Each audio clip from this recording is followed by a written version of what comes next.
I hope this finds you all well and excited to enter the season and holiday of Pesach. Every year we have the tradition of watching the famous Prince of Egypt in our house, in our home. And this year, after we watched it, I turned to my family and I noticed that there was something really lost in the conveying of the story. And it's something really profound, that the story is all about the physical enslavement, that our ancestors were physically enslaved in the confines of the land of Egypt, and slavery and what that slavery looked like. And it was all very, very rooted in the physicality of our bodies, that we were trapped in this place and we experienced physical pain and suffering. And that's very much a part of the story. That's very much about what we're celebrating, is that we were in there and we're not in there now, and to commemorate and to acknowledge the sanctity of what it means to be brought out of slavery. But there's a whole dimension that's lost in the vessels and garments of the story itself, which is that when we talk about what we're celebrating is not just the physical enslavement, and we were physically enslaved and now we're physically free, but it's this concept of like the mind and the soul. And what does it mean for our mind and our soul to be free? And what does it mean to really be free and to experience Exodus and to experience what leads to the revelation at Sinai and the giving of the Torah and all of these things? Like this is what Pesach is, and Passover is the commemoration of the starting point of this really profound season. And there's this whole other dimension of the soul being set free and experiencing freedom and redemption. And that's kind of what we celebrate at the Seder.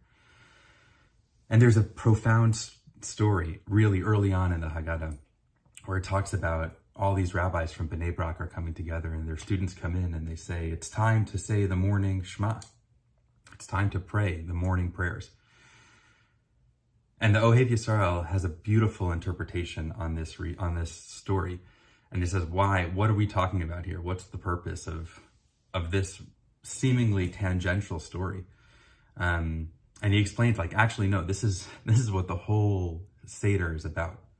And he explains that it wasn't solely that the time passed and they lost themselves in the conversations and stories of the Exodus and of Passover. And then it just happened to be that it was morning, and then, they realized that it was time to say the morning prayers.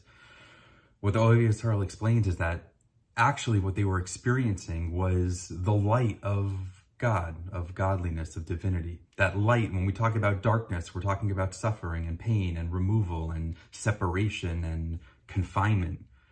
Our own little Mitzrayims of times of feeling disconnected and removed from one another, from God, from our family, from all the things that we long to be connected with and to.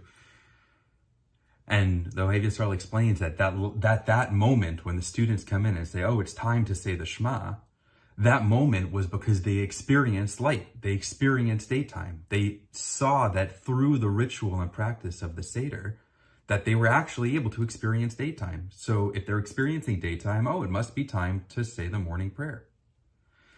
It's a beautiful, beautiful teaching which talks about and frames the entire process and concept of what the Seder is about. It's not solely just about telling the story, but it's about telling the story of Yetziat Mitzrayim. It's about telling the story of the Exodus for the purpose and for the sake of breaking through the confines and the limitations of our own experiences and recognizing that there is this deep, intimate connection that we have with God, with the universe, with the world, with each other, and to be in that moment so that we see the light of all of the greatness and goodness of the world in the process of the Seder. So it's to bring light into this time of darkness, which is like the teaching of Passover in its entirety, that within darkness there is light. The Me'or Einayim talks about how we, the Jewish people, Bnei Israel, we found God, we connected with God in the depths and burdens and hardships and sorrows and pains of Egypt. That was where we find God. That's where our whole covenantal relationship is forged. It starts. Anyway, my blessing and wish to all of us is that as we embark on the journey and saga that is the Seder, may we all tap into the light that we are able to tap into and experience the wholeness and beauty and wonder of what this ritual allows us to experience. Chag Sameach to all.